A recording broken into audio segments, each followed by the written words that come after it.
चलिए अब हम डिस्कस करते हैं स्फेरिकल मिरर्स के बारे में। और इसको समझने के लिए हम एक बहुत ही सिंपल चीज़ यूज़ करेंगे जो हम सबके घर में होती है।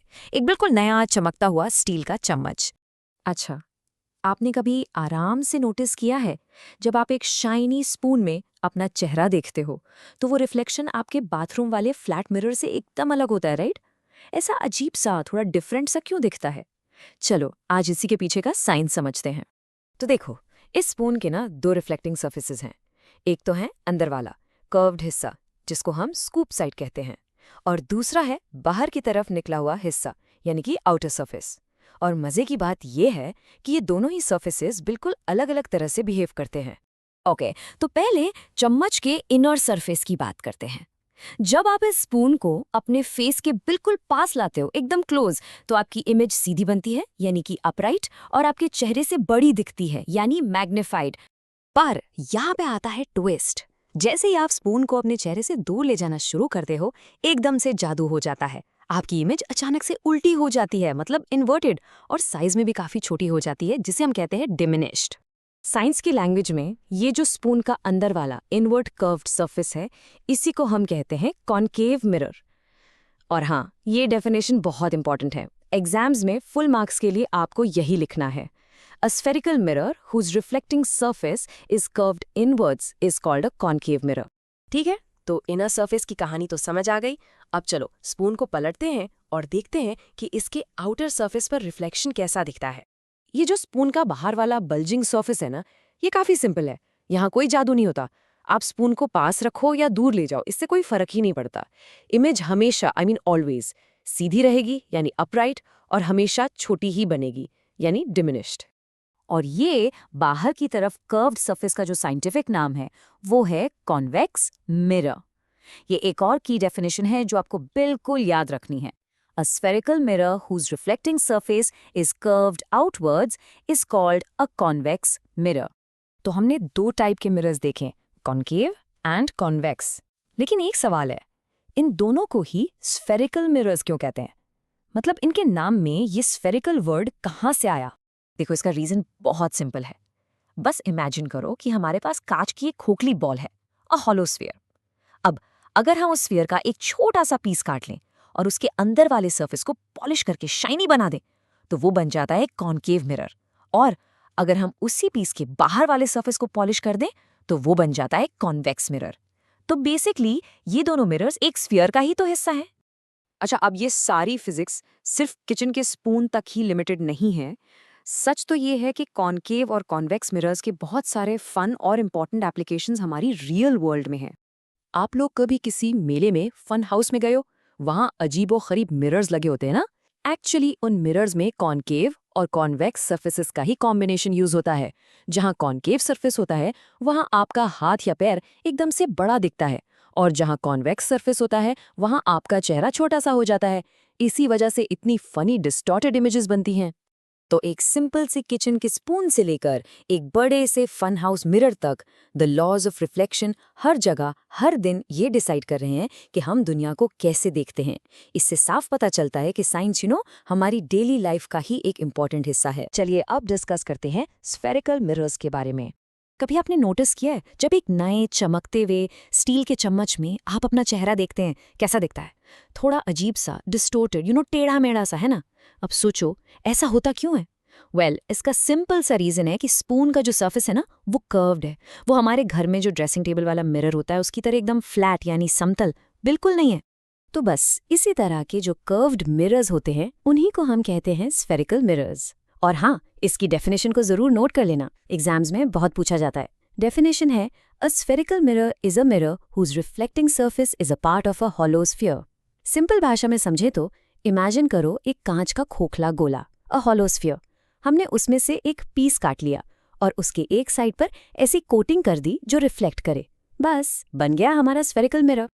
ओके, तो अब इन स्फेरिकल मिरर्स के भी दो मेन टाइप्स होते हैं। एक होता है कॉनकेव मिरर और दूसरा कॉन्वेक्स मिरर। चलो इसको समझने के लिए अपने उसी चम्मच वाले एग्जाम्पल पर वापस चलते हैं। जो स्पून का अंदर वाला गहरा हिस्सा है ना, जिससे हम सूप पीते हैं या खाना खाते हैं, वो बिहेव करता है एक कॉनकेव मिरर की तरह। देखो, इसका रिफ्लेक्टिंग सरफेस इनवर्ड कर्व्ड है, अंदर की तरफ। और इसको याद रखने की एक सुपर सिंपल ट्रिक है। कॉनकेव में केव आता है ना, केव यानी गुफा जो अंदर की तरफ होती है, सिंपल। और अब आते हैं स्पून के दूसरे साइड पर, जो बाहर की तरफ निकला हुआ है, अ बल्जिंग आउट सरफेस। ये साइड काम करती है एक कॉन्वेक्स मिरर की तरह। ठीक है, अब इनका काम क्या है ये देखते हैं। जो कॉन्केव मिरर्स होते हैं ना, उनका एक और नाम है कन्वर्जिंग मिरर्स। अब इस कन्वर्ज वर्ड का मतलब क्या है? बहुत सिंपल है। इसका मतलब है एक जगह पर इकट्ठा करना। तो सोचो, जब बहुत सारी पैरेलल लाइट रेज आती हैं, फॉर एग्जाम्पल सूरज से, क्योंकि वो बहुत दूर है, उसकी रेज ऑलमोस्ट पैरेलल आती हैं। जब ये रेज एक कॉन्केव मिरर से टकराती हैं, तो मिरर उन सबको रिफ्लेक्ट करके एक सिंगल पॉइंट पर लाकर मिला देता है। सारी लाइट एक जगह फोकस हो जाती है।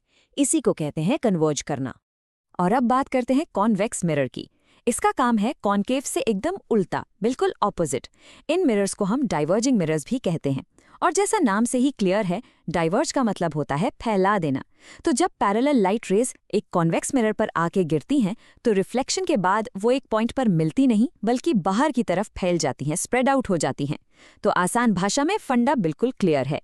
कॉन्केव लाइट को इकट्ठा करता है और कॉन्वेक्स लाइट को फैला देता है। सोचा है कभी कि आखिर ये मिरर्स बनते कैसे हैं? देखो, प्रोसेस सुनने में तो सिंपल लगता है, लेकिन इसमें प्रिसीजन का यानी एकदम परफेक्ट काम का बहुत बड़ा रोल है। सबसे पहला स्टेप होता है कर्व्ड ग्लास के पीस को काटना। काटने के बाद उसकी पॉलिशिंग होती है, तब तक जब तक वो बिल्कुल स्मूथ ना हो जाए। अब आती है सबसे इंपॉर्टेंट चीज। इसके एक सरफेस पर एक बहुत ही पतली रिफ्लेक्टिव कोटिंग चढ़ाई जाती है। ये कोटिंग मोस्टली एल्यूमिनियम या सिल्वर की होती है। और सबसे आखिर में इस डेलिकेट सी कोटिंग को खराब होने से यानी स्क्रैचेस से बचाने के लिए उसके ऊपर एक लेयर ऑफ प्रोटेक्टिव पेंट लगा देते हैं। अब देखो, मैंने अभी कहा था कि इस प्रोसेस में प्रिसिजन यानी सटीकता सबसे जरूरी है। ऐसा क्यों? क्योंकि अगर मिरर के कर्वेचर में, उसके घुमाव में जरा सी भी कमी रह गई, एक छोटी सी भी इम्परफेक्शन, तो उसका असर इमेज पर बहुत बड़ा होता है। इमेज पूरी तरह से डिस्टॉर्टेड हो जाएगी, बेकार हो जाएगी। और बस इसी वजह से जो high quality mirrors scientific instruments में यूज होते हैं, उन्हें बनाते वक्त एक्सट्रीम केयर रखी जाती है। और प्रिसिजन का अगर आपको एक माइंड ब्लोइंग एग्जाम्पल देखना है, तो वो है हबल स्पेस टेलीस्कोप का प्राइमरी मिरर। पता है इसका डायमीटर कितना है? पूरे 2.4 मीटर्स। इमेजिन करो, इतना बड़ा और एकदम परफेक्टली पॉलिश्ड कॉनकेव मिरर। और इसका काम तो और भी कमाल का है। इसका काम है यूनिवर्स में करोड़ों लाइट ईयर्स दूर जो गैलेक्सीज हैं, उनसे आने वाली बिल्कुल हल्की सी रोशनी को भी कलेक्ट करना और उसे एक सिंगल पॉइंट पर फोकस करना। और इसी वजह से तो हमें स्पेस की इतनी क्रिस्टल क्लियर और डिटेल्ड फोटोज देखने को मिलती हैं। यही है स्फेरिकल मिरर्स की असली पावर। तो चलिए अब फाइनली देखते हैं कि ये मिरर्स हमारी डे टू डे लाइफ में आखिर काम कहाँ आते हैं। सबसे पहले डेंटिस्ट। उनके पास जो वो छोटा सा मिरर होता है ना, वो एक कॉनकेव मिरर है। क्यों? क्योंकि कॉनकेव मिरर चीज़ों की एक मैग्नीफाइड यानी बड़ी इमेज बनाता है, जिससे उन्हें दांत बिल्कुल साफ दिखे। फिर आते हैं कार्स और बाइक्स की साइड व्यू मिरर्स पर। ये हमेशा, और हमेशा कॉन्वेक्स मिरर ही होते हैं। ऐसा इसीलिए क्योंकि कॉन्वेक्स मिरर डाइवर्जिंग होता है, लाइट फैलाता है। इससे ड्राइवर को पीछे का एक बहुत वाइडर फील्ड ऑफ व्यू मिलता है। भले ही चीजें थोड़ी छोटी दिखती हैं, पर दिखता बहुत ज्यादा एरिया है, जो सेफ्टी के लिए सुपर इंपॉर्टेंट है। और तीसरा एग्जाम्पल, टॉर्चेस या कार की हेडलाइट्स। उनके अंदर जो चमकता हुआ रिफ्लेक्टर होता है, वो एक कॉन्केव मिरर है। इसका काम है बल्ब की रोशनी को कलेक्ट करके यानी कन्वर्ज करके एक स्ट्रॉन्ग पैरेलल बीम में आगे भेजना, ताकि अंधेरे में दूर तक दिखाई दे। चलिए आज डिस्कस करते हैं image formation by spherical mirrors के बारे में। बेसिकली ये जो कर्व्ड शीशे होते हैं, ये इमेजेस आखिर बनाते कैसे हैं? बहुत ही इंटरेस्टिंग कॉन्सेप्ट है। और हाँ, आपके एग्जाम्स के लिए तो ये सुपर इंपॉर्टेंट है ही। आपने डेली लाइफ में जरूर नोटिस किया होगा है ना, कि जो मेकअप मिरर होता है उसमें फेस कितना बड़ा दिखता है, लेकिन वही कार का जो साइड मिरर है उसमें सारी चीजें एकदम छोटी छोटी नजर आती है। ऐसा क्यों? तो इन सारे सवालों का जवाब पता है कहाँ है? इन अलग अलग टाइप के कर्व्ड मिरर्स की प्रॉपर्टीज में। तो सबसे पहले बात करते हैं कॉनकेव मिरर की। इसको पहचानना बहुत आसान है। इसका जो रिफ्लेक्टिंग सरफेस है ना, वो अंदर की तरफ कर्व्ड होता है, इनवर्ड्स, बिल्कुल जैसे एक स्पून का अंदर वाला पार्ट होता है। और इसका एक स्पेशल नाम भी है, कन्वर्जिंग मिरर। अब इसको कन्वर्जिंग मिरर क्यों कहते हैं? सिंपल, क्योंकि ये अपने ऊपर पड़ने वाली सारी पैरेलल लाइट रेस को एक जगह पर, एक सिंगल पॉइंट पर इकट्ठा कर देता है, यानी कन्वर्ज कर देता है।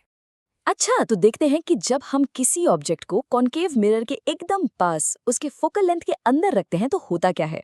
यहाँ डायग्राम में साफ दिख रहा है। इमेज की 3 प्रॉपर्टीज नोट कीजिए।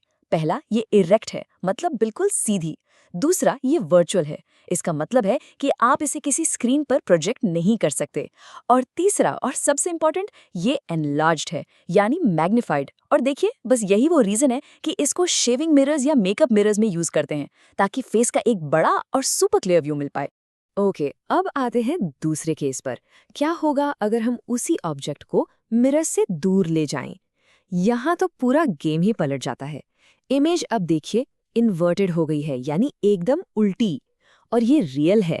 अब ये रियल क्या होता है, इस पर हम अभी आते हैं। साथ ही इमेज का साइज भी देखिए डिमिनिश्ड हो गया है, यानी छोटा। तो सोचिए, मिरर वही है, बस ऑब्जेक्ट की पोजीशन बदली और इमेज की सारी प्रॉपर्टीज ही चेंज हो गई। तो अब ये रियल इमेज का फंडा क्या है? ध्यान से समझना, ये एग्जाम में बहुत बार पूछा जाता है। अ रियल इमेज तब बनती है जब लाइट रेज रिफ्लेक्शन के बाद सच में एक्चुअली में एक पॉइंट पर मिलती हैं या इंटरसेक्ट करती हैं। और इसकी सबसे बड़ी पहचान, इसकी सबसे खास प्रॉपर्टी ये है कि you can project it on to a screen. जैसे सिनेमा हॉल में प्रोजेक्टर से स्क्रीन पर इमेज बनती है, या स्कूल की लैब में एक्सपेरिमेंट्स करते वक्त, वो सब अ रियल इमेज ही है। चलिए, अब आते हैं हमारे दूसरे टाइप के मिरर पर, द कॉन्वेक्स मिरर। ये कॉन्केव का एकदम ऑपोजिट है। इसका जो रिफ्लेक्टिंग सरफेस है वो बाहर की तरफ निकला हुआ होता है, आउटवर्ड्स कर्व्ड। स्पून का एग्जाम्पल याद है? तो ये स्पून का पिछला हिस्सा है। इसका दूसरा नाम है डाइवर्जिंग मिरर।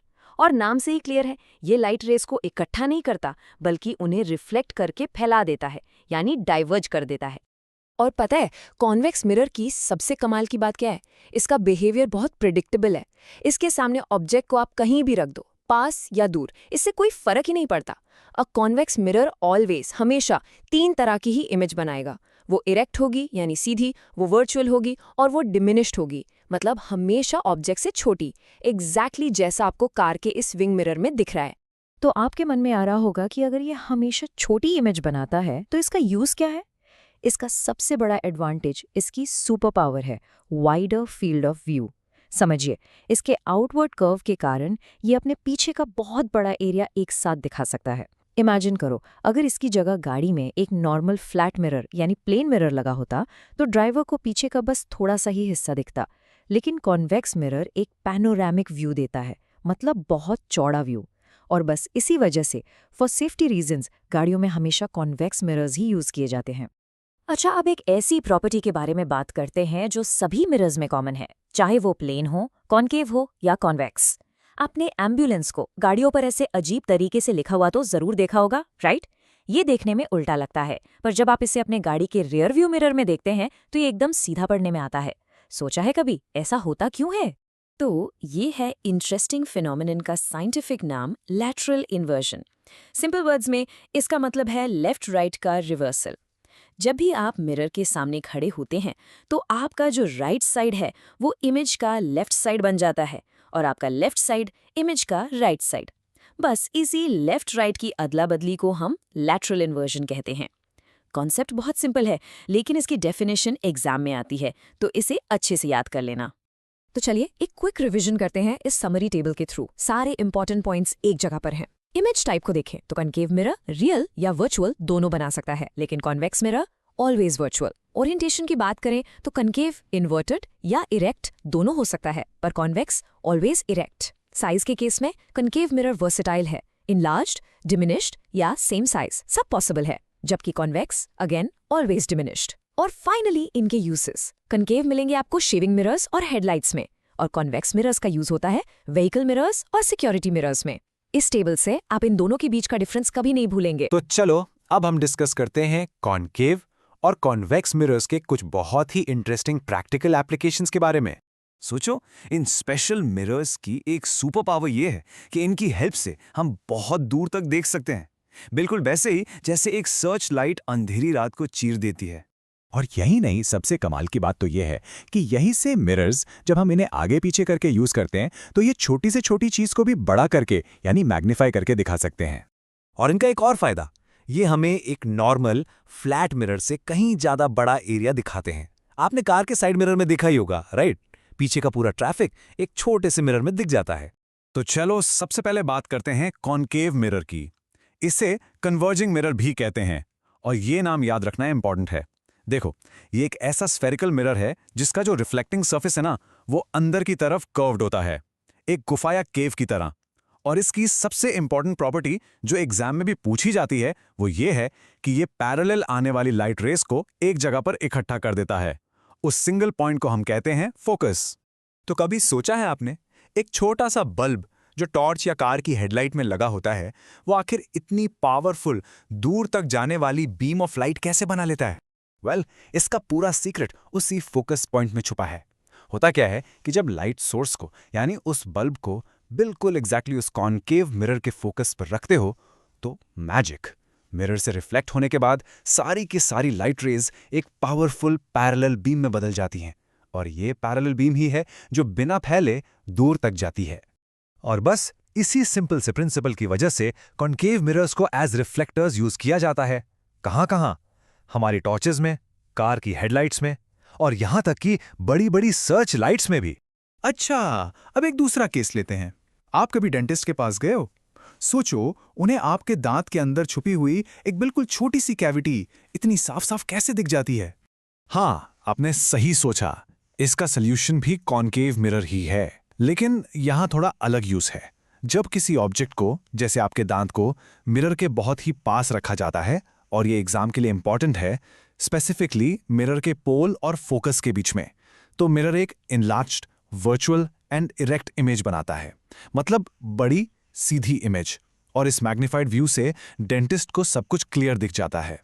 चलो, अब एक और जोरदार सवाल। क्या ये पॉसिबल है कि हम सिर्फ धूप से, सिर्फ सनलाइट का यूज करके स्टील जैसे मजबूत मेटल को पिघला दें, मेल्ट कर दें? आपको शायद लगेगा नो वे, लेकिन यस वे। बड़े बड़े सोलर फर्नेसेस में यही तो होता है। वहां बहुत सारे बड़े बड़े कॉनकेव मिरर्स लगे होते हैं, और इनका काम क्या है? वही सन से आने वाली सारी पैरेलल रेस को एक सिंगल पॉइंट यानी अपने फोकस पर कॉन्सेंट्रेट करना। इमेजिन करो, इतनी सारी सोलर एनर्जी जब एक ही छोटे से पॉइंट पर इकट्ठी हो जाएगी तो क्या होगा? एनर्जी इतनी ज्यादा कॉन्सेंट्रेट हो जाती है कि उस पॉइंट का टेम्परेचर 3000 डिग्री सेल्सियस से भी ऊपर चला जाता है। सोचो, इट्स जस्ट सो हॉट। और इतने हाई टेम्परेचर पर तो स्टील भी पानी की तरह आसानी से मेल्ट हो जाता है। ओके, तो ये तो थी कॉनकेव मिरर की कहानी। अब आते हैं इसके ऑपोजिट भाई पर, यानी कि कॉन्वेक्स मिरर। इसको डाइवर्जिंग मिरर भी कहते हैं। इसका रिफ्लेक्टिंग सरफेस बाहर की तरफ निकला हुआ यानी आउटवर्ड्स कर्व्ड होता है, और जैसा इसका नाम है डाइवर्जिंग, ये कॉनकेव मिरर से बिल्कुल ऑपोजिट काम करता है। ये पैरेलल लाइट रेस को डाइवर्ज कर देता है, यानी चारों तरफ फैला देता है। अच्छा, कार या बाइक के साइड मिरर पर यह वार्निंग तो आपने जरूर पढ़ी होगी, objects in mirror are closer than they appear. कभी सोचा है ये वार्निंग वहां लिखी ही क्यों होती है? इसका सिंपल सा रीजन है इनका फील्ड ऑफ व्यू। देखो, अगर आप एक नॉर्मल फ्लैट मिरर लगाओगे ना, तो आपको कार के पीछे का बस एक छोटा सा एरिया ही दिखेगा। बट एक कॉन्वेक्स मिरर ड्राइवर को पीछे के ट्रैफिक का एक बहुत ही वाइडर फील्ड ऑफ व्यू देता है। मतलब सेम साइज के मिरर में आपको कहीं ज्यादा चीजें, कहीं ज्यादा ट्रैफिक नजर आता है। पर कितना वाइडर? आपको जानकर हैरानी होगी कि एक कॉन्वेक्स मिरर सेम साइज के प्लेन मिरर के कंपैरिजन में लगभग 4 से 5 गुना ज्यादा एरिया कवर कर लेता है। और इसका सबसे बड़ा फायदा, ये ड्राइवर के ब्लाइंड स्पॉट्स को काफी कम कर देता है, जिससे ड्राइविंग बहुत ज्यादा सेफ हो जाती है।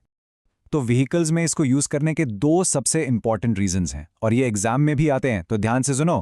पहला रीजन, ये हमेशा एक इरेक्ट यानी सीधी इमेज बनाता है।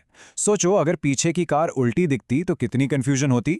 और दूसरा, इमेज डिमिनिश्ड यानी छोटी बनती है ताकि ज्यादा चीजें फिट हो सकें। और दूसरा सबसे क्रूशियल रीजन जो हमने अभी डिस्कस किया, इसका फील्ड ऑफ व्यू एक प्लेन मिरर से बहुत बहुत ज्यादा वाइडर होता है। तो ये दोनों प्रॉपर्टीज, हमेशा सीधी इमेज और वाइडर फील्ड ऑफ व्यू, मिलकर ही इसको गाड़ियों के लिए परफेक्ट बनाती हैं। ओके, अब इसका एक लास्ट पर बहुत कॉमन यूज देखते हैं। आपने देखा होगा बड़े बड़े स्टोर्स में कॉर्नर्स पर एक गोल सा मिरर लगा होता है। उसकी मदद से शॉपकीपर पूरी दुकान पर नजर रखता है। या फिर पहाड़ी इलाकों में जो अंधे मोड़ होते हैं, वहां भी एक मिरर लगा होता है। ये सब कैसे काम करता है? बिल्कुल सही, यहां भी हीरो हमारा कॉन्वेक्स मिरर ही है। ये सेफ्टी और सिक्योरिटी के लिए यूज होता है। उसी वाइड फील्ड ऑफ व्यू की प्रॉपर्टी के कारण शॉपकीपर एक जगह से पूरी दुकान देख पाता है, और ब्लाइंड टर्न्स पर यह मिरर सामने से आ रही गाड़ी को दिखा देता है, जिससे बड़े एक्सीडेंट्स टल जाते हैं। तो चलो एक बार समराइज कर लेते हैं। कॉन्वेक्स मिरर्स के कॉमन यूजेस क्या क्या हैं। गाड़ियों के रियर व्यू और साइड व्यू मिरर्स, बड़ी बड़ी दुकानों में लगे सिक्योरिटी मिरर्स और शार्प टर्न्स या पार्किंग लॉट्स में लगे सेफ्टी मिरर्स। इन सबका एक ही काम है, हमें एक वाइडर व्यू देकर सेफ रखना। चलिए अब हम ऑप्टिकल रे डायग्राम्स के प्रिंसिपल्स डिस्कस करते हैं। लाइट का पाथ इतना कॉम्प्लेक्स होता है कि उसे फॉलो करना ऑलमोस्ट इम्पॉसिबल सा लगता है। तो इस पजल को सॉल्व करने के लिए साइंटिस्ट आखिर करते क्या है? इस कॉम्प्लेक्स प्रॉब्लम का सोल्यूशन सरप्राइजिंगली बहुत सिंपल है। हम बस ये अज्यूम करते हैं कि लाइट हमेशा एक स्ट्रेट लाइन में ट्रैवल करती है, और लाइट के इसी स्ट्रेट लाइन पाथ को रिप्रेजेंट करने के लिए हम एक सिंपल सी लाइन ड्रॉ करते हैं, जिसके एंड में डायरेक्शन दिखाने के लिए एक एरो होता है। इसी को हम रे कहते हैं। जब हम इन्हीं रेस को यूज करके लाइट का पूरा पाथ ट्रेस करते हैं ना, तो जो डायग्राम बनता है उसे ही हम रे डायग्राम कहते हैं। और ये लेट मी टेल यू, ये एक बहुत ही पावरफुल टूल है, क्योंकि ये लाइट के कॉम्प्लेक्स बिहेवियर को इतना ज़्यादा सिंप्लीफाई कर देता है कि हम आसानी से समझ पाते हैं कि मिरर्स और लेंसेज से आखिर इमेजेस बनती कैसे हैं। ओके, तो चलिए एक रे डायग्राम के जो बेसिक कंपोनेंट्स हैं उनको समझते हैं। सबसे पहले जो लाइट रे आकर किसी मिरर या लेंस की सरफेस से टकराती है, उस रे को इंसिडेंट रे कहते हैं। सिंपल सा, ये हमारी स्टार्टिंग रे है। अब जैसे ही वो रे सरफेस से टकराती है, लाइट वहां से बाउंस बैक करती है। तो ये जो रे वापस जाती है ना, उसे हम रिफ्लेक्टेड रे कहते हैं। देखा कितना सिंपल है, आने वाली रे हो गई इंसिडेंट और टकरा के वापस जाने वाली रे हो गई रिफ्लेक्टेड। अब सवाल ये उठता है कि हम इन रेस के एंगल को मेजर कैसे करेंगे। इसके लिए हम एक रेफरेंस लाइन का इस्तेमाल करते हैं। ये बेसिकली एक इमेजिनरी लाइन है जो ठीक उसी पॉइंट पर ड्रॉ की जाती है जहां इंसिडेंट रे सरफेस को हिट करती है। और इसका एक रूल है, ये लाइन सरफेस के हमेशा 90 डिग्रीज पर यानी परपेंडिकुलर होती है। इसी इंपॉर्टेंट रेफरेंस लाइन को हम नॉर्मल कहते हैं। अब जब हमारे पास नॉर्मल आ गया है, तो एंगल्स को डिफाइन करना बहुत ही ईजी हो जाता है। देखिए, जो इंसिडेंट रे है और जो नॉर्मल है, उनके बीच में जो एंगल बन रहा है उसे ही हम एंगल ऑफ इंसिडेंस कहते हैं। और हाँ, ये इंपॉर्टेंट है, एग्जाम में इसे हमेशा स्मॉल आई से ही रिप्रेजेंट करना है, ये याद रखिएगा। और बिल्कुल उसी तरह रिफ्लेक्टेड रे और नॉर्मल के बीच का जो एंगल है वो कहलाता है एंगल ऑफ रिफ्लेक्शन, जिसे हम स्मॉल आर से डिनोट करते हैं। अब यहाँ पर एक बहुत ही इंपॉर्टेंट कॉन्सेप्ट आता है, the first law of reflection. ये लॉ कहता है कि एंगल ऑफ इंसिडेंस हमेशा एंगल ऑफ रिफ्लेक्शन के इक्वल होता है, यानी angle I is always equal to angle R. Trust me, ये पॉइंट एग्जाम के लिए एब्सोल्युटली क्रूशल है। और यहाँ एक अमेजिंग फैक्ट, ये लाइट रेज जिनकी हम बात कर रहे हैं ना, इनकी स्पीड यूनिवर्स में ऐसी है जिसे लिटरली कोई बीट नहीं कर सकता। कितनी है ये स्पीड? ये है 3 × 10⁸ मीटर्स पर सेकेंड। सोचो, यूनिवर्स में इससे तेज कुछ भी ट्रैवल नहीं करता, नथिंग। तो आप सोच रहे होंगे कि ये सिंपल लाइंस और एंगल्स, ये सब कहाँ काम आता है? ये सिर्फ बुक की थ्योरी नहीं है, बिल्कुल नहीं। ये हमारी सारी की सारी मॉडर्न ऑप्टिकल टेक्नोलॉजी की नींव है, उसका फाउंडेशन है। सीरियसली, आप इमेजिन भी नहीं कर सकते कि कितनी बड़ी बड़ी टेक्नोलॉजीज इन्हीं सिंपल प्रिंसिपल्स पर काम करती हैं। फॉर एग्जाम्पल, आपके फ़ोन का कैमरा, दूर के स्टार्स को देखने वाले बड़े बड़े पावरफुल टेलीस्कोप्स, मेडिकल फील्ड में यूज़ होने वाले माइक्रोस्कोप्स, और यहाँ तक कि जो आपके फेवरेट वीडियो गेम्स हैं ना, जिनके इतने रियलिस्टिक ग्राफिक्स होते हैं, वो सब के सब इन्हीं रे ट्रेसिंग के प्रिंसिपल्स को यूज़ करके बनाए जाते हैं। तो सोचिए ज़रा, एक सिंपल सी स्ट्रेट लाइन के कॉन्सेप्ट को समझने से हमने शुरू किया, और आज हम पूरे के पूरे वर्चुअल वर्ल्ड्स क्रिएट कर पा रहे हैं। ये चीज़ साफ दिखाती है कि फिजिक्स के जो सिंपल से प्रिंसिपल्स होते हैं ना, उनमें कितनी ज़्यादा पावर छिपी होती है, जो आगे जाकर इतनी अमेजिंग टेक्नोलॉजीज को जन्म देती है। चलिए अब हम डिस्कस करते हैं लॉज ऑफ रिफ्लेक्शन के बारे में। कभी सोचा है आपने कि मिरर में आपकी रिफ्लेक्शन इतनी परफेक्ट, इतनी एक्यूरेट क्यों होती है? आप जैसे मूव करते हैं वो भी बिल्कुल वैसे ही मूव करती है। ऐसा लगता है जैसे कोई मैजिक हो, है ना? बट एक्चुअली इसके पीछे साइंस के कुछ बहुत ही सिंपल और प्रिडिक्टेबल रूल्स काम करते हैं। देखिए, होता यह है कि जब लाइट किसी भी चीज से टकराकर बाउंस होती है तो वो ऐसी रैंडमली कहीं भी नहीं चली जाती। लाइट बहुत डिसिप्लिन्ड है, वो हमेशा 2 फंडामेंटल रूल्स को फॉलो करती है, और इन्हीं रूल्स को हम कहते हैं the laws of reflection. Okay, इन लॉज को ठीक से समझने से पहले चलो कुछ बेसिक टर्म्स को क्लियर कर लेते हैं। सबसे पहले, जो लाइट रे आकर मिरर या किसी भी सरफेस पर गिरती है, उस रे को हम कहते हैं इंसिडेंट रे। आप इसको ऐसे सोचो जैसे आपने एक बॉल दीवार की तरफ फेंकी हो। अब जब वो इंसिडेंट रे सरफेस से टकराती है तो वो वहां से बाउंस बैक करती है, राइट? तो इस बाउंस बैक करने वाली रे को हम कहते हैं रिफ्लेक्टेड रे। सिंपल, बिल्कुल उसी तरह जैसे बॉल दीवार से टकराकर वापस आपके पास आती है। अब आती है तीसरी और बहुत इंपॉर्टेंट चीज, जिसे कहते हैं नॉर्मल। एक बात याद रखिए, ये कोई रियल लाइन नहीं है, ये एक इमेजिनरी लाइन है जिसे हम रेफरेंस के लिए ड्रॉ करते हैं। ये हमेशा सरफेस के साथ 90 डिग्रीज यानी परपेंडिकुलर होती है और उसी पॉइंट पर बनाई जाती है जहां इंसिडेंट रे हिट करती है। इसका काम है एंगल्स को ठीक से मेजर करने में हेल्प करना। ग्रेट, तो अब हमें तीनों मेन प्लेयर्स पता हैं, इंसिडेंट रे, रिफ्लेक्टेड रे और नॉर्मल। तो चलिए अब हम तैयार हैं रिफ्लेक्शन के पहले लॉ को आसानी से समझने के लिए। So the first law of reflection कहता है कि the angle of incidence is always equal to the angle of reflection. और हाँ, एग्जाम पॉइंट ऑफ व्यू से ये डेफिनेशन बहुत इंपॉर्टेंट है, इसको वर्ड फॉर वर्ड ऐसे ही लिखने पर फुल मार्क्स मिलते हैं। इस लॉ का फॉर्मूला बहुत सिंपल है। एंगल ऑफ इंसिडेंस, जिसे हम एंगल आई लिखते हैं, हमेशा एंगल ऑफ रिफ्लेक्शन यानी एंगल आर के इक्वल होता है। लेकिन यहाँ एक चीज है जहां स्टूडेंट्स सबसे ज्यादा गलती करते हैं। प्लीज ध्यान रखिए, ये दोनों एंगल्स हमेशा नॉर्मल से मेजर किए जाते हैं, कभी भी मिरर के सरफेस से नहीं। चलो इसको एक एग्जाम्पल से बिल्कुल क्लियर कर लेते हैं। अगर कोई लाइट रे आती है और नॉर्मल के साथ 30 डिग्रीज का एंगल बनाती है, यानी एंगल आई 30 डिग्रीज है, तो रिफ्लेक्ट होने के बाद जो एंगल आर बनेगा वो भी एग्जैक्टली 30 डिग्रीज ही होगा। सिंपल है ना? ठीक है, तो फर्स्ट लॉ ने तो एंगल्स का रिलेशन बता दिया कि वो इक्वल होते हैं। बट अब सवाल ये है कि ये तीनों चीजें, इंसिडेंट रे, रिफ्लेक्टेड रे और नॉर्मल, आखिर होती कहाँ हैं? इनकी लोकेशन क्या है? इसका जवाब हमें मिलता है सेकंड लॉ ऑफ रिफ्लेक्शन से।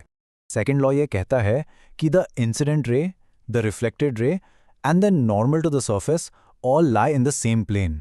ये भी एक बहुत इंपॉर्टेंट डेफिनेशन है, इसको भी आपको अच्छे से याद करना है। तो ये सेम प्लेन का क्या मतलब हुआ? इसको समझने का सबसे बेस्ट तरीका है, इमेजिन करो आपकी नोटबुक का एक पेज। वो पेज एक फ्लैट सरफेस है, एक प्लेन है। तो ये तीनों चीजें हमेशा उसी एक पेज पर ड्रॉ की जा सकती हैं। ऐसा कभी नहीं हो सकता कि इंसिडेंट रे तो पेज पर है और रिफ्लेक्टेड रे पेज से बाहर आ रही हो। No way, they all stick to that one single flat surface. तो अब हमने रिफ्लेक्शन के दोनों लॉज को समझ लिया है, angle I equals angle R, और सब कुछ एक ही प्लेन में। लेकिन क्या ये लॉज सिर्फ परफेक्ट, स्मूथ, फ्लैट मिरर्स पर ही काम करते हैं? बिल्कुल नहीं। ये दोनों लॉज यूनिवर्सल हैं। ये लाइट के ट्रैफिक रूल्स की तरह हैं, जो हर सरफेस पर फॉलो होते हैं, चाहे वो एक प्लेन मिरर हो या कर्व्ड स्फेरिकल मिरर हो या फिर कोई इरेगुलर सरफेस जैसे आपके घर का स्टील का चम्मच या ठहरा हुआ पानी। इट डजंट मैटर, हर जगह लाइट इन्हीं दो रूल्स को ओबे करेगी। और आपको पता है, ये नॉलेज कोई नई नहीं है। एंशिएंट ग्रीस और इंडिया में भी स्कॉलर्स इसके बारे में स्टडी करते थे। फिर 17वीं सेंचुरी में साइंटिफिक इंस्ट्रूमेंट से इन लॉज को प्रूव किया गया। और आज तो छोटे से छोटे लेजर से लेकर बड़े बड़े स्पेस टेलीस्कोप तक सब कुछ इन्हीं फंडामेंटल लॉज पर बेस्ड है। चलिए अब आते हैं सबसे इंटरेस्टिंग पार्ट पर। देखते हैं कि ये सिंपल से लॉज हमारी रियल वर्ल्ड में, हमारी डेली लाइफ में कहाँ काम आते हैं। आपने पेरिस्कोप के बारे में सुना होगा, जिसे सबमरीन्स में यूज किया जाता है। इसके अंदर सिंपली 2 पैरेलल मिरर्स लगे होते हैं। लाइट पहले मिरर से रिफ्लेक्ट होती है, लॉ को फॉलो करते हुए दूसरे मिरर तक जाती है और फिर वहां से रिफ्लेक्ट होकर हमारी आंखों में, और इस तरह हम किसी भी ऑब्स्टेकल के पार देख पाते हैं। It's all about guiding the light. और हाँ, कलाइडोस्कोप बचपन में तो सबने यूज किया होगा। उसके अंदर भी बस मिरर्स का ही तो खेल है। मल्टीपल मिरर्स लाइट को बार बार रिफ्लेक्ट करते हैं और हर एक रिफ्लेक्शन इन्हीं लॉज को परफेक्टली फॉलो करती है। रिजल्ट, वो खूबसूरत, अमेजिंग सिमेट्रिकल पैटर्न्स। सोचिए, साइंस के ये 2 सिंपल से रूल्स कितनी ब्यूटीफुल चीजें क्रिएट कर सकते हैं। चलिए अब हम डिस्कस करते हैं reflection of light by spherical mirrors. तो आज हम समझेंगे कि ये कन्वर्जिंग और डाइवर्जिंग मिरर्स आखिर होते क्या हैं और इनकी वजह से लाइट का पाथ कैसे बदल जाता है। सो सबसे पहले बात करते हैं प्लेन मिरर की, जो हम सब रोज अपने घरों में यूज करते हैं। देखो, जब इस मिरर पर पैरेलल लाइट रेज आती हैं ना, तो रिफ्लेक्शन के बाद भी वो एक दूसरे के बिल्कुल पैरेलल ही रहती हैं। उनके बीच का जो डिस्टेंस है वो बिल्कुल भी चेंज नहीं होता। लेकिन जरा सोचो, व्हाट इफ हम इस फ्लैट मिरर को अंदर की तरफ इनवर्ड्स बेंड कर दें। हाँ, बिल्कुल एक स्पून के अंदर वाले पार्ट की तरह।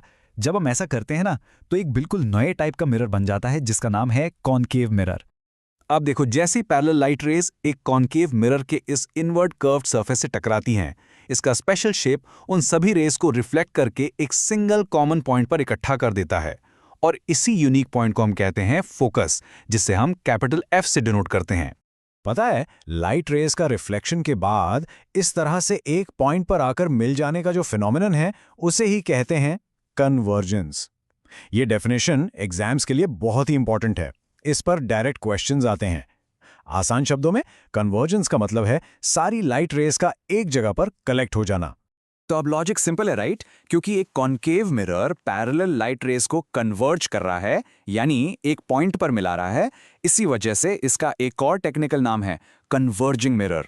तो इसकी प्रॉपर्टी ही इसका नाम है, इसलिए इसे याद रखना काफी आसान हो जाता है। ओके, तो इनवर्ड्स कर्व तो हमने देख लिया।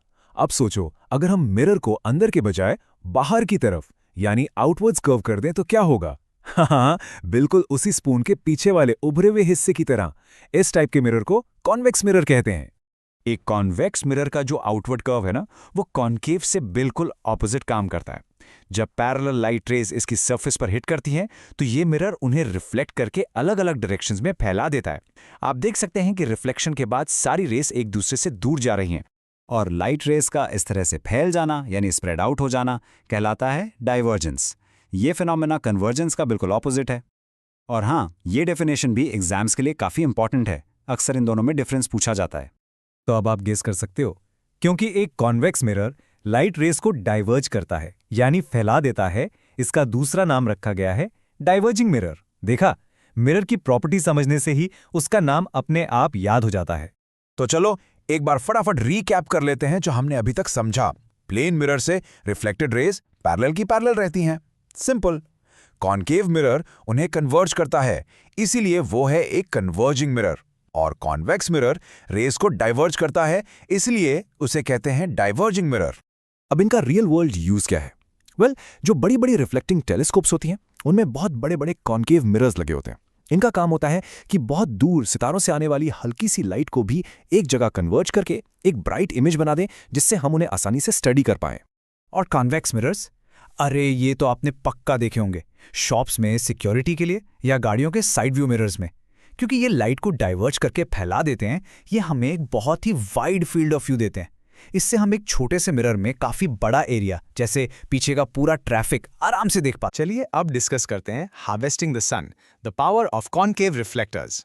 तो कभी सोचा है आपने कि एक बिल्कुल सिंपल सा शीशा, एक मिरर, सूरज की रोशनी से आग जैसी चीज कैसे पैदा कर सकता है? ये सुनने में ना किसी मैजिक ट्रिक जैसा लगता है, राइट? लेकिन इसके पीछे कोई जादू नहीं, बल्कि एक बहुत ही पावरफुल साइंस है। और यही साइंस छोटे छोटे एक्सपेरिमेंट से लेकर बड़े बड़े मैसिव सोलर फर्नेसेस तक में यूज होती है। तो इस पूरी टेक्नोलॉजी का राज क्या है? वेल, इसका सारा सीक्रेट इसकी एक खास कर्व्ड शेप में छुपा हुआ है। इस स्पेशल मिरर को हम कहते हैं कॉनकेव मिरर। देखो, इसका डिजाइन ही ऐसा है कि जब सन से आने वाली पैरेलल लाइट रेज इस पर पड़ते हैं तो ये उन सबको एक ही जगह पर इकट्ठा कर देता है। इंग्लिश में इस प्रोसेस को कहते हैं कन्वर्ज करना। और जिस एक सिंगल पॉइंट पर ये सारी लाइट आकर मिलती है ना, उस मैजिकल पॉइंट को हम बोलते हैं फोकस। बस यही इसका सबसे इंपॉर्टेंट काम है। अब जरा सन से आने वाली एनर्जी की पावर को समझो। आपको अंदाजा है हमारी अर्थ की सरफेस पर हर एक स्क्वायर मीटर एरिया को सन से कितनी एनर्जी मिलती है? रफली 1000 वॉट्स। हाँ, 1000 वॉट्स की सोलर एनर्जी। ये लगभग उतनी ही पावर है जो आपका एक इलेक्ट्रिक हीटर या माइक्रोवेव ओवन यूज करता है। नॉर्मली हमें ये इतनी फील इसलिए नहीं होती क्योंकि ये एक बड़े एरिया में फैली हुई होती है, लेकिन यही वो रॉ एनर्जी है जिसे हमारा कॉन्केव मिरर कलेक्ट करके सुपर पावरफुल बना देता है। तो अब होता क्या है, जब हम एक कॉन्केव मिरर को सन की तरफ रखते हैं तो ये उस पूरे एरिया में फैली हुई 1000 वॉट्स की एनर्जी को खींचकर अपने फोकस पर, उस एक छोटे से डॉट पर कॉन्सेंट्रेट कर देता है। सोचो, जब इतनी सारी एनर्जी एक इतनी सी जगह पर जमा होगी तो वहां क्या होगा? वहां जबरदस्त इंटेंस हीट पैदा होगी। ये हीट इतनी ज्यादा होती है कि अगर आप उस फोकस पॉइंट पर एक कागज का टुकड़ा रखें तो वो पल भर में, सेकंड्स के अंदर आग पकड़ लेगा। चलो, ये तो हुआ एक छोटा सा एक्सपेरिमेंट। अब इसी सिंपल से प्रिंसिपल का एक रियल लाइफ एप्लीकेशन देखते हैं। आपने सोलर कुकर्स के बारे में जरूर सुना होगा, राइट? वो बिल्कुल 100% इसी तरह काम करते हैं।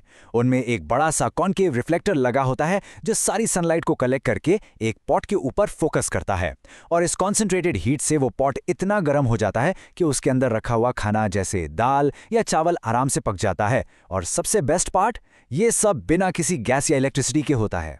और सोचो, जब इसी आइडिया को हम एक छोटे कुकर से निकालकर एक मैसिव, एक जाइंट स्केल पर ले जाते हैं तब बनते हैं सोलर पावर प्लांट्स। यहाँ एक या दो मिरर नहीं होते, यहाँ हजारों मिरर्स एक टीम की तरह काम करते हैं। ये सारे मिरर्स दिन भर सन की लाइट को एक सेंट्रल टावर पर फोकस करते रहते हैं। उस टावर के अंदर पानी होता है जो इस एक्सट्रीम हीट से उबलकर हाई प्रेशर स्टीम बनाता है और फिर उसी स्टीम से टरबाइन घुमाकर इलेक्ट्रिसिटी जनरेट की जाती है। इतनी इलेक्ट्रिसिटी की पूरे के पूरे शहर रोशन हो जाते हैं। लेकिन गेम अभी खत्म नहीं हुआ है। इस टेक्नोलॉजी का सबसे पावरफुल, सबसे एक्सट्रीम यूज है सोलर फर्नेस। यहां पर सनलाइट को इतनी हाई डिग्री पर कॉन्सेंट्रेट किया जाता है कि ऐसी एक्सट्रीम टेम्परेचर्स पैदा होते हैं जिन्हें इमेजिन करना भी मुश्किल है। 3000 डिग्री सेल्सियस से भी ज्यादा। ये इतनी ज्यादा हीट होती है कि इससे स्टील जैसा मजबूत मेटल भी मोम की तरह पिघलाया जा सकता है, यानी मेल्ट किया जा सकता है। इसका यूज बड़ी बड़ी इंडस्ट्रीज में स्पेशल मटेरियल्स बनाने के लिए होता है। ओके, अब एक बहुत इंपॉर्टेंट बात, एक जरूरी सेफ्टी वार्निंग।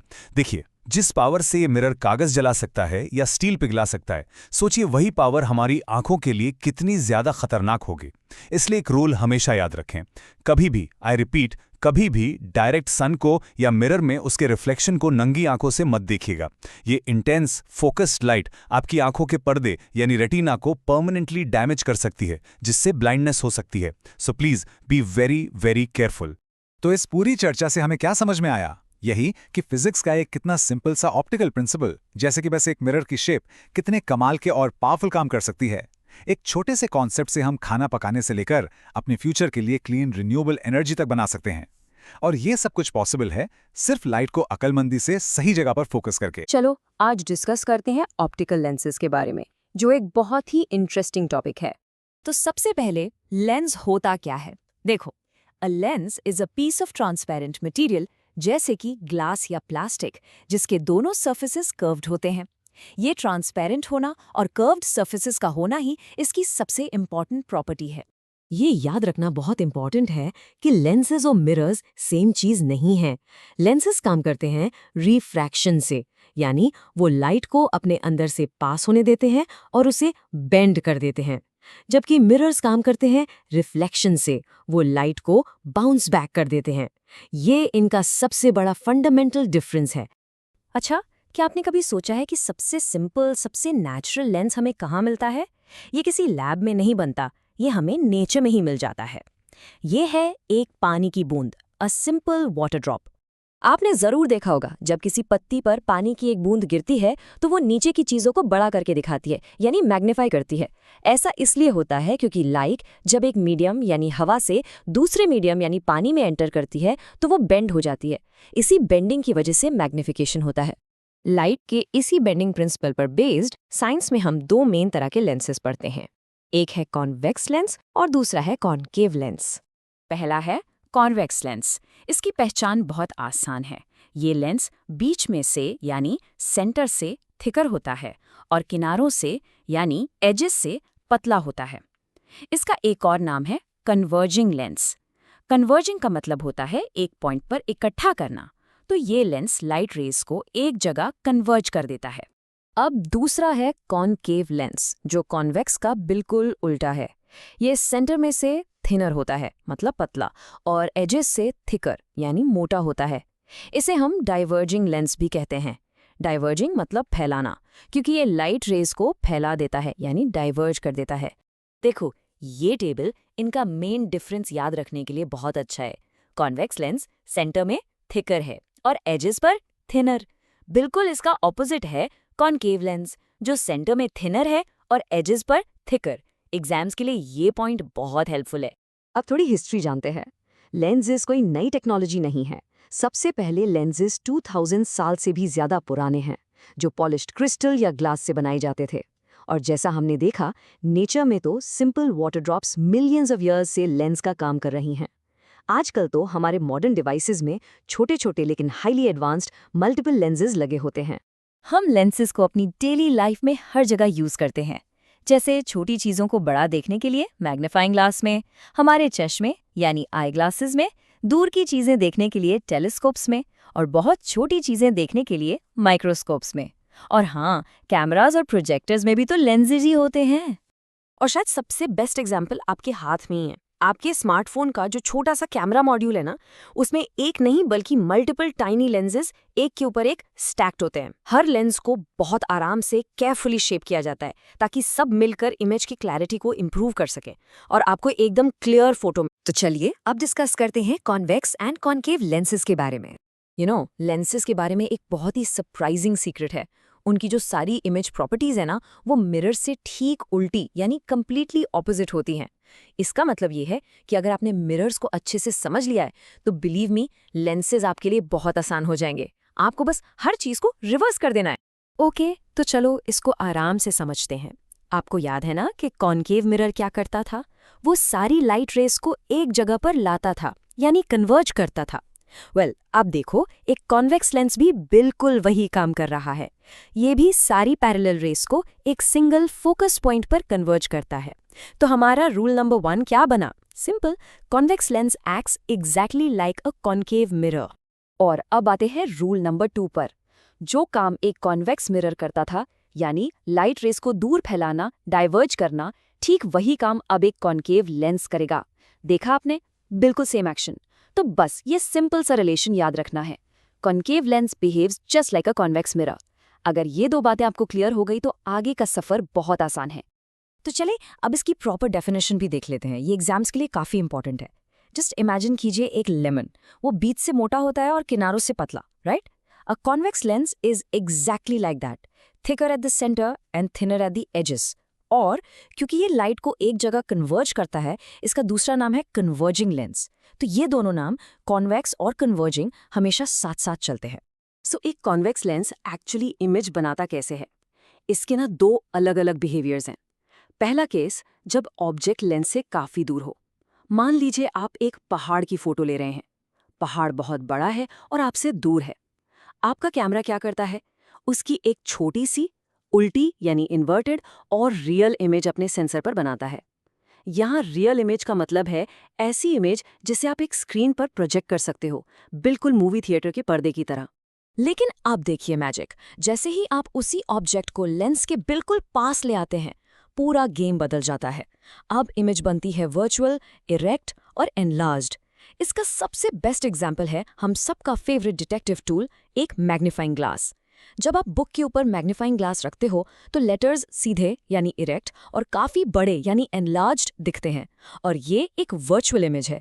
इसे आप दीवार पर प्रोजेक्ट नहीं कर सकते, ये बस आपको लेंस के अंदर ही दिखती है।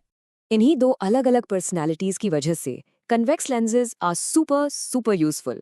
प्रोजेक्टर्स में हम इसका रियल इमेज वाला बिहेवियर यूज करते हैं ताकि पर्दे पर एक बड़ी रियल इमेज डाल सकें। कैमराज में इसका डिस्टेंट ऑब्जेक्ट वाला बिहेवियर यूज होता है ताकि एक छोटी रियल इमेज मिल सके। और सोचिए 17वीं सेंचुरी में जब पहले माइक्रोस्कोप्स बने, तब उन्होंने इसी लेंस की मैग्नीफाइंग पावर से एक पूरी नई दुनिया, टाइनी ऑर्गेनिजम्स की, डिस्कवर कर ली थी। ऑलराइट, सो कॉन्वेक्स लेंस तो हमने समझ लिया। अब चलते हैं उसके ऑपोजिट कजन यानी कॉन्केव लेंस के पास। इसकी हर चीज उल्टी है। जहां कॉन्वेक्स लेंस बीच से मोटा था, a concave lens is thinner at the centre and thicker at the edges. आप ऐसे सोच सकते हैं जैसे एक केव या गुफा बीच से खोखली होती है, वैसे ही ये लेंस बीच से पतला होता है। और इसका काम भी उल्टा है, ये लाइट को कन्वर्ज नहीं करता बल्कि फैला देता है। इसीलिए इसका दूसरा नाम है डाइवर्जिंग लेंस। ये डेफिनेशन भी एग्जाम्स के लिए जरूर याद रखना। कॉन्केव लेंस के बारे में सबसे अच्छी बात क्या है? ये बहुत ही प्रिडिक्टेबल है। इसमें कोई ड्रामा नहीं है। आप ऑब्जेक्ट को कहीं भी रखो, पास, दूर, it really doesn't matter. A concave lens always forms a virtual, erect and diminished image. हमेशा सीधी, हमेशा छोटी और हमेशा virtual. No confusion, no exceptions. Easy to remember, right? तो आप सोच रहे होंगे कि इस डाइवर्जिंग लेंस का सबसे इंपॉर्टेंट यूज कहाँ होता है? हमारी आंखों में। बहुत से लोगों को मायोपिया या नियर साइटेडनेस की प्रॉब्लम होती है। इसका सिंपल सा मतलब है कि पास की चीजें तो क्लियर दिखती हैं, पर दूर की ब्लरी हो जाती हैं। ऐसा इसलिए होता है क्योंकि उनके आई का जो नेचुरल लेंस है वो थोड़ा ओवर पावरफुल हो जाता है और लाइट को आखिरी पर्दे यानी रेटिना पर पहुंचने से पहले ही फोकस कर देता है। सोचो, ये एक ऐसी रेस है जहां रनर फिनिश लाइन से ठीक पहले ही रुक जाता है। रिजल्ट क्या होगा? अ ब्लरी इमेज। और इस प्रॉब्लम का हीरो सॉल्यूशन है एक कॉन्केव लेंस। जब आप एक कॉन्केव लेंस वाला चश्मा पहनते हैं तो वो आंख में एंटर करने से पहले ही लाइट रेस को हल्का सा फैला देता है या डाइवर्ज कर देता है। ये बेसिकली उस ओवरपावर्ड आई लेंस को थोड़ा रिलैक्स कर देता है। अब आई लेंस को लाइट को फोकस करने के लिए बिल्कुल परफेक्ट डिस्टेंस मिल जाता है और वो इमेज को ठीक फिनिश लाइन यानी रेटिना पर बनाता है और रिजल्ट एकदम शार्प एंड क्लियर विजन। आइए अब डिस्कस करते हैं कन्वर्जिंग एंड डाइवर्जिंग लेंसेज के बारे में। सोचो, एक सिंपल सा कांच का टुकड़ा आग लगा सकता है या फिर आपको पूरी की पूरी गली दिखा सकता है। कैसे? ये सब बस उसके शेप का कमाल है। देखो, अगर हम एक नॉर्मल फ्लैट ग्लास प्लेट से लाइट पास करें तो रेस थोड़ी सी शिफ्ट होकर पैरेलल ही रहती हैं। लेकिन जब वही लाइट एक कर्व्ड लेंस से गुजरती है ना, तो वो बेंड हो जाती है और अपना डायरेक्शन बदल लेती है। तो सबसे पहले देखते हैं कॉन्वेक्स लेंस। इसकी पहचान बहुत सिंपल है। ये सेंटर से थिक यानी मोटा होता है और एजेस पर पतला। जब इससे पैरेलल लाइट रेज पास करती हैं तो ये उन्हें अंदर की तरफ इनवर्ड बेंड कर देता है। ऐसे इमेजिन करो जैसे बहुत सारी लाइट रेस एक लाइन में आगे बढ़ रही हैं और जैसे ही वो कॉन्वेक्स लेंस से पास होती हैं, सब एक दूसरे की तरफ मुड़ जाती हैं और एक सिंगल पॉइंट पर आकर मिल जाती हैं। इसीलिए इस एक्शन की वजह से कॉन्वेक्स लेंस को हम कन्वर्जिंग लेंस भी कहते हैं। कन्वर्ज वर्ड का मतलब ही है एक जगह आके मिलना। ये एग्जाम के लिए एक बहुत इंपॉर्टेंट डेफिनेशन है, इसे ध्यान से समझना। लाइट को एक पॉइंट पर इस तरह फोकस करने का जो इफेक्ट है ना, ये बहुत ही पावरफुल हो सकता है।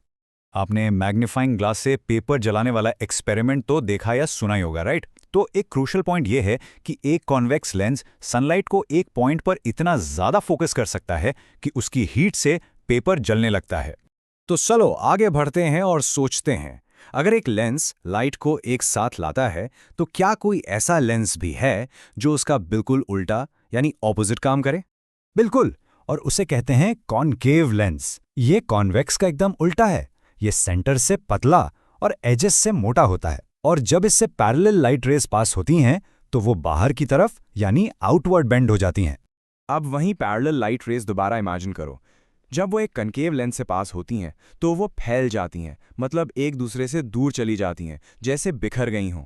और यही ब्रिलियंटली इलस्ट्रेट करता है कि क्यों एक कॉन्केव लेंस को हम डाइवर्जिंग लेंस भी कहते हैं।